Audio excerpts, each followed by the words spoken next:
et à tous. Après avoir hésité, j'ai opté pour un cheminement en 2 tableaux et 4 jalons, chacune de ces étapes pouvant être rattachée à un texte soit tout à fait essentiel, soit au moins très important. Vous me pardonnerez de ne pas citer les 10 textes qui sont aisément mobilisables par ailleurs. J'enchaîne aussitôt après cette brève introduction sur mon premier tableau, celui de la première forme qu'a revêtue la laïcité française entre 1789, 1801, 1808 comme point de départ et puis 1905 comme point d'arrivée.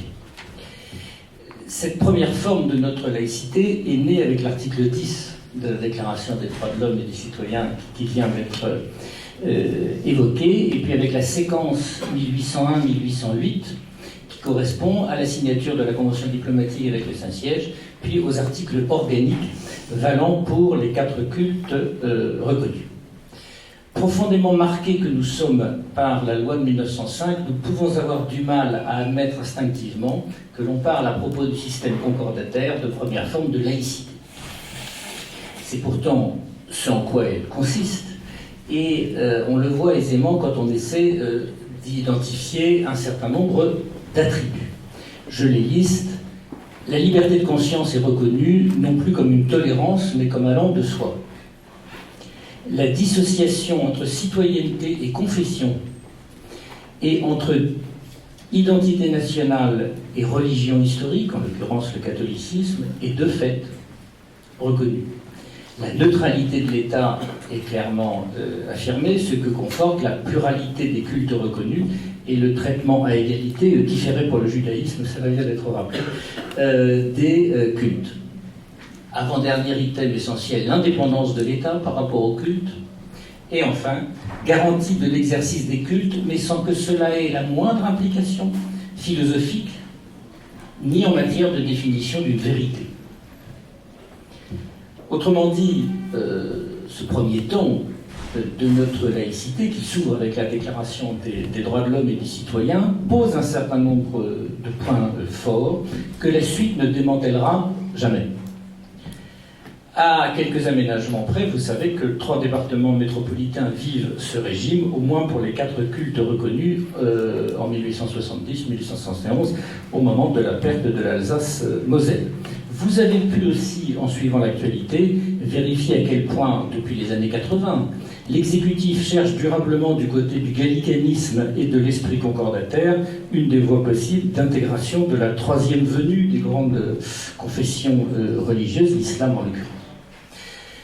Second temps, et premier de mes jalons, la naissance de la laïcité scolaire. Nous sommes pendant cette première forme de laïcité que j'évoquais à l'instant, puisque, vous le savez, la loi emblématique de la naissance de la laïcité scolaire date du 28 mars 1882. Je vous invite à relire ou à lire ce texte qui est d'une parfaite limpidité. En ces temps heureux, les circulaires, les décrets et les lois étaient d'une parfaite limpidité, mais de vous être muni précédemment du texte d'une autre loi très très importante, celle du 15 mars 1850, plus connue sous son nom de loi Fallou, parce que la loi Ferry de mars 82, en quelque sorte, s'exprime assez nettement en se positionnant par rapport à la loi Fallou. La loi du 28 mars 82 et l'ensemble de textes qui vont la suivre, au moins jusqu'en 1903, constituent une séparation de l'enseignement public d'avec la religion. Mais pas, vous le savez, une séparation de l'enseignement public d'avec Dieu. Il faut attendre 1923 pour que l'enseignement des devoirs envers Dieu disparaisse des programmes. Cette séparation est multiforme, dans l'ordre des contenus d'enseignement, dans l'ordre des enseignants eux-mêmes, puisque la loi Goplet de 1886 imposera qu'ils fussent tous laïcs, LA, ITREMA, CS, neutralisation de l'espace scolaire, puisque, après avoir beaucoup hésité, Ferry refuse finalement que le catéchisme soit enseigné dans les locaux scolaires, et puis ce sera complété ensuite par l'enlèvement, vous le savez, des emblèmes religieux en plusieurs étapes. Fondamentalement, ce qui nourrit ce texte, c'est le refus que la liberté de l'écolier soit d'emblée orientée vers une vérité absolue et éternelle, un bien en quelque sorte autoritairement défini, dont l'instituteur ne pourrait être que peu ou prou le répétiteur. Pour autant, cette séparation ne vaut pas méconnaissance de la société. L'un des articles fondamentaux, toujours d'application, prévoit que l'école suspende ses activités pour permettre aux écoliers dont les parents le souhaitent d'aller au catéchisme. Elle ne vaut surtout pas fin du libéralisme dont le XIXe siècle est, vous le savez, l'un des grands moments d'émergence et d'institutionnalisation. À aucun moment, Ferry ne songe à rétablir le monopole de l'enseignement. La liberté de l'enseignement, c'est un acquis de la loi Fallot de 1850 que j'évoquais tout à l'heure. Ferry n'y touche absolument pas, alors même qu'il sait et que ses amis savent que si vous associez maintien de la liberté de l'enseignement d'une part et laïcisation de l'école d'autre part, vous encouragez le maintien et le développement d'un système parallèle d'enseignement. Puisque les familles qui vont souhaiter qu'un enseignement religieux soit délivré dans le sein de l'école et innerve en quelque sorte tout l'enseignement, pourront de ce fait scolariser leurs enfants ailleurs, voire, vous le savez, en famille, puisque la loi Ferry prévoit comme troisième hypothèse que les enfants soient scolarisés dans leur instruits dans leur famille. Dernier point, et ça montre les rapports ambivalents et complexes entre la laïcité scolaire et la laïcité englobante, le texte de Ferry est le premier élément décisif de démantèlement de la forme de laïcité que j'évoquais il y a un instant, qui, vous savez, adviendra peu de décennies après, en 1905. Pour autant, Ferry s'accommode très très bien du Concordat. Troisième moment et second tableau, la loi du 9 décembre 1905 et l'ensemble des textes qui l'ont très rapidement aménagé du fait du refus du Saint-Siège et de l'épiscopat français d'accepter la naissance des associations cultuelles. Quoi que l'on dise parfois, cette loi n'est pas très simple à lire, vous savez pourquoi. Elle articule un titre premier qui pose les principes en 2 articles, et puis toute une série de titres et d'articles relativement techniques, puisqu'il s'agit de gérer la dislocation de la forme antérieure de laïcité, tout en garantissant l'exercice des cultes et en prenant en charge la transition pour les clercs perdant leur statut de salarié. Ce texte, maintes fois commenté, et qui est pour nous évidemment une référence tout à fait, instinctive et un peu vitale de notre histoire, n'y retenons pour ce qui nous occupe ce soir que 2 éléments. L'article 1er décide les contours de la laïcité en assurant la liberté de conscience et le libre exercice des cultes. Nous dirions aujourd'hui religion, fait religieux, etc. Mais vous savez que l'État emploie systématiquement le mot culte. Il en reste d'ailleurs un bureau des cultes au ministère de l'Intérieur aujourd'hui encore. L'article 2 arrête la privatisation des cultes. Sauf exception, l'État ne se reconnaît plus de responsabilité dans l'activité religieuse. C'est en définitive la conséquence ultime de la dissociation introduite en 1789 entre citoyenneté et confession. Souvenons-nous aussi que c'est un alignement dans le domaine des cultes de ce qui prévalait à l'époque en matière de distinction des fonds, à fonds public, destination publique, à fonds privé, destination privée. La loi de 1905 est très antérieure à ce qui deviendra la politique de l'État dans l'entre-deux-guerres et a fortiori au lendemain de la Seconde Guerre mondiale. On ne peut pas dissocier cet arrière-plan général de ce que la loi de 1905 prévoit. D'une certaine manière, confronté au libéralisme global politique de l'époque, c'était la rétribution et la prise en charge des cultes qui étaient exorbitantes de droit commun. Il y a donc là, en quelque sorte, un retour au droit commun. La situation a profondément changé aujourd'hui, d'où les questions périodiques, vous le savez, qui se posent en matière d'appui des pouvoirs publics à l'intégration du fait religieux dans la société pour éviter des difficultés insupportables qui dissocieraient liberté formelle de liberté réelle. Or, la loi est tout entière construite autour du respect du rapport entre liberté formelle et liberté réelle. Quatrième temps, j'y resterai très peu, mais ça me semble important, ce sont les deux circulaires de Jean Zay, du 31 décembre 1936 et du 15 mai 1937. Vous savez que la première est très longue et elle concerne la propagande politique, en des temps où cette propagande politique est à la fois extrêmement importante et se manifeste prioritairement en direction de la jeunesse, et notamment de la jeunesse scolarisée dans les collèges au sens de l'époque, et dans les lycées. La seconde circulaire est beaucoup plus courte, elle concerne la propagande confessionnelle. Elle n'était pas l'idée originelle de Jean Zay, elle lui a été demandée pour faire en quelque sorte pendant à sa première circulaire. Cette circulaire sur la propagande politique nous renvoie aujourd'hui trois questions. La première, c'est qu'elle pose l'école comme un sanctuaire protégé des passions humaines.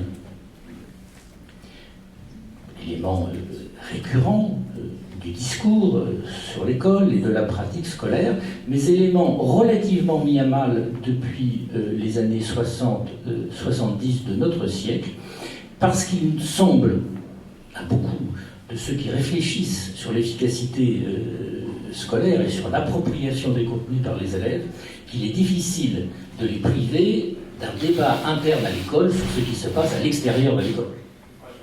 Et évidemment, en prenant le risque, au nom de l'efficacité et du potentiel éducateur de l'école, d'y faire rentrer le monde extérieur, on prend aussi le risque d'en perturber l'intérieur. Et vous avez bien vu que les commentaires et les réalités qui se sont manifestés à propos de la minute de silence d'il y a quelques semaines à la suite des assassinats commis en janvier ont typiquement posé ce problème. Ne pas prendre en charge la situation aurait été d'une certaine manière pour l'école démissionnée. La prendre en charge a évidemment suscité l'intrusion des tensions du monde extérieur à l'intérieur d'une enceinte supposée protégée. Second élément d'intérêt de ces textes, la très grande fermeté de Jean Zay, notamment dans la première. Il va jusqu'à évoquer le fait que des élèves récidivistes seraient exclus non pas seulement d'un établissement, mais de tous les établissements publics. Troisième élément, le mot laïque. L'adjectif laïque n'est employé que dans la seconde circulaire, celle qui concerne la propagande confessionnelle. Et ça nous renvoie à une question par rapport à une sorte d'extension indéfinie du champ de la laïcité aujourd'hui. Si la laïcité correspond, pour le dire vite, à tout ce qui concerne le vivre ensemble, qu'est-ce qui reste de spécifique à la laïcité ? Nous ne pouvons pas aujourd'hui évacuer la complexité ni la pertinence de cette question, quitte à y apporter évidemment des réponses différentes selon les sensibilités et les positions sur le spectre du débat. Moment suivant, la loi du 31 décembre 1959, dite loi Debré. Vous savez que la question scolaire a empoisonné toute la 4e République. Elle a fragilisé la 4e République, notamment en gênant énormément les rapprochements entre la SFIO et le MRP, au point que Guy Mollet s'est intéressé fortement à ce sujet, allant jusqu'à prendre langue avec le Vatican pour tenter de régler par le haut la situation et de revenir en quelque sorte à une négociation sommitale passant par-dessus à la fois la tête une partie des politiques français et les oppositions des deux camps à l'intérieur du pays. Ce texte a été préparé de manière très attentive par André Bouloche, qui était SFIO, Premier ministre de l'Éducation nationale de la Ve République, par le Premier ministre Michel Debré, et suivi de très près par le général de Gaulle, auquel Debré et Bouloche rendent compte et qui arrêtent un certain nombre de décisions en l'occurrence. Pourquoi j'évoque ça au moment de ce dialogue sur la laïcité scolaire, la laïcité englobante et le rapport que les catholiques entretiennent avec la République, c'est parce que ce texte, très marqué par l'esprit du juriste gallican qu'est Michel Debré, prend en charge les attributs que j'ai évoqués tout à l'heure de la laïcité. Premier élément, le contrat d'association est subordonné à un besoin scolaire reconnu. Autrement dit, elle institue une forme de délégation du service public. Forme de délégation du service public qui ne correspond pas au droit que l'Église pense avoir naturellement, au nom de sa mission éducatrice, d'enseigner. Là, en l'occurrence, les établissements privés, qui sont en écrasante majorité catholiques, enseigneront par reconnaissance d'un besoin scolaire reconnu et donc par une forme de délégation du service public. Second élément qui tient à la laïcité, la loi ne traite qu'avec des établissements. Elle ne reconnaît pas en tant que tel ni l'enseignement catholique, ni les évêques, ni l'épiscope. Troisième élément, les établissements, vous le savez, ont l'obligation d'accueillir les élèves sans discrimination et de donner l'enseignement sous le contrôle de l'État et dans le respect de la liberté de conscience. On en vient à cet attribut absolument notable de la laïcité depuis 1789. La mention du caractère propre, qui n'est pas définie, et sa non-définition continue d'ailleurs aujourd'hui de poser problème, pas seulement dans les rapports entre la puissance publique et l'enseignement privé, mais y compris au sein même des établissements privés catholiques. Ce caractère propre est une concession, mais indispensable en l'État, et Bouloche obtient de Gaulle qu'elle soit au niveau de l'établissement. C'est l'établissement qui a un caractère propre, ce n'est pas l'enseignement. L'enseignement est délivré sous le contrôle de l'État, comme je l'évoquais il y a un instant. À l'époque, l'enseignement privé catholique et l'épiscopat mesurent mal l'ampleur des concessions qui leur sont faites. A contrario, vous le savez, le camp laïque vit la loi de Bré comme une rupture du pacte républicain, comme une déchirure dans cette tradition que j'évoquais quelques minutes, à fond public, destination publique, à fond privé, destination privée. Et vous savez que le CNAL réunit 10 813 000, je ne sais plus combien de pétitions qui sont officiellement présentées à Vincennes le 19 juin 1960, sans effet sur le choix arrêté. Quelques remarques. C'est une réforme structurelle, paradigmatique, comme disent les sociologues en matière de réforme. Et c'est une réforme qui fonctionne. Et qui fonctionne en résistant au déséquilibre qu'on a voulu lui faire avoir en faveur du privé dans les années 70 puis 90, mais qui fonctionne aussi en résistant au déséquilibre qu'on a voulu lui faire subir du côté laïque dans les années 80. Se frayant un chemin entre les deux hypothèses qui étaient celles d'accroître en faveur du privé les avantages donnés par la loi de Bré ou de refuser le maintien de la loi de Bré par absorption du privé dans un service public de l'éducation nationale, le SPULEN, si fortement travaillé par Alain Savary avant l'échec de 84, ce texte, en frayant ce chemin, maintient en quelque sorte, à quelques aménagements près, son équilibre d'origine. Ça nous apprend d'ailleurs que pour qu'une réforme réussisse, il faut probablement mécontenter les deux camps. Il faut aussi que l'État, une fois qu'il a tranché, soit fort. Et il faut enfin que beaucoup de travail d'amont ait été fait, de manière à ce que les réformes ne soient pas posées sans que les questions de fond aient été abordées. Enfin, vaste question pour notre vieux pays. Dernier point, dernier moment d'arrêt, la loi du 15 mars 2004. Vous savez que cette loi du 15 mars 2004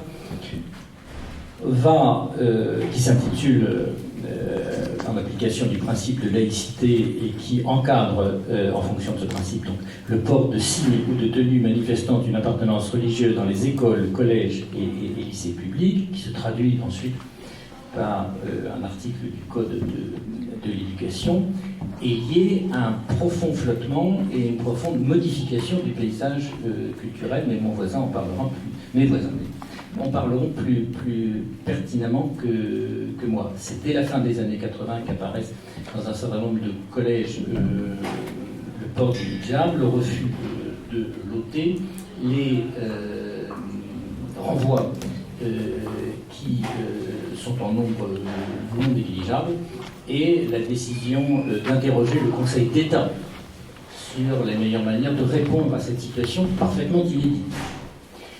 Je vous rappelle qu'elle est en partie inédite parce que les musulmans en France ne disposent pas d'un réseau d'établissements privés,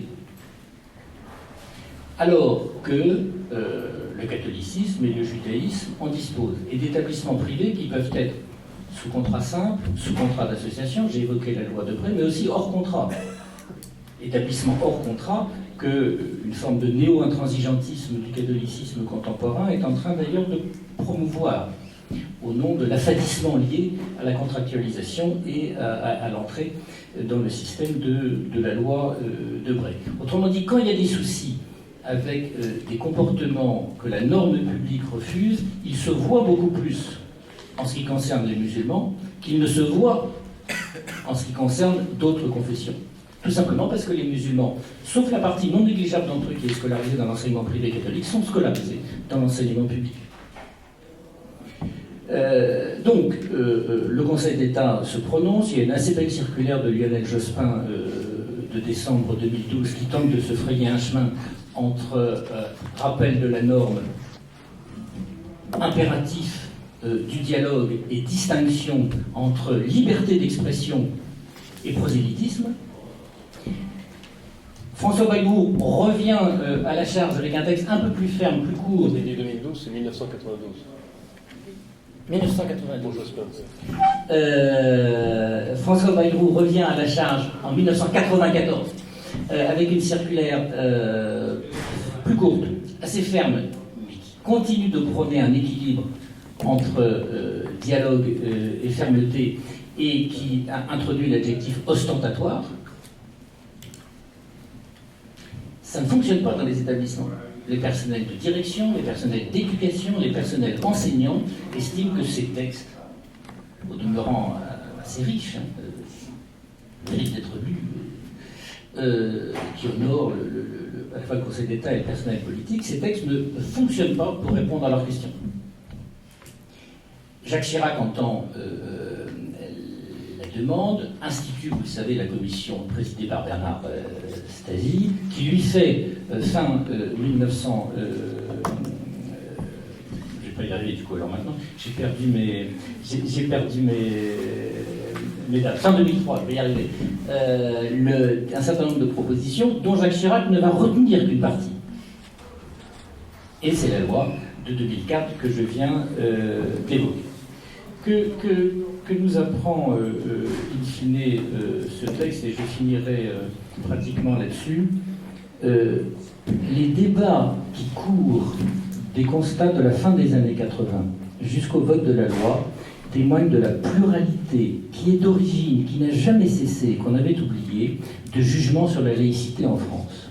Et ce n'est pas seulement les opposants à la laïcité versus les favorables à la laïcité, c'est au sein de chacun de ces groupes ou de ces nébuleuses de groupes que se manifeste cette pluralité d'opinions. Et il y a notamment au sein des personnels de l'éducation nationale et des personnels, des personnes favorables à la laïcité, à cet égard, une tension, une mise en tension entre la dimension d'interdit libérateur de la laïcité et la dimension d'intégration émancipatrice de la laïcité. De cette tension-là, on n'est pas vraiment sorti. Premier élément. Il faut s'en souvenir quand on fait retour de manière rétroactive en pensant que la laïcité a été un long fleuve tranquille et qu'elle n'a concerné qu'une opposition entre la religion dominante et les pouvoirs publics. En fait, elle a toujours été objet de débat. Dès le début. Paul Bert est, par exemple, beaucoup plus dur que Ferry ne l'était, et on pourrait multiplier les couples antagonistes à cet égard. Second élément, en entrant dans ce texte au nom du principe de laïcité, on tente à occulter probablement d'autres dimensions de la question du voile.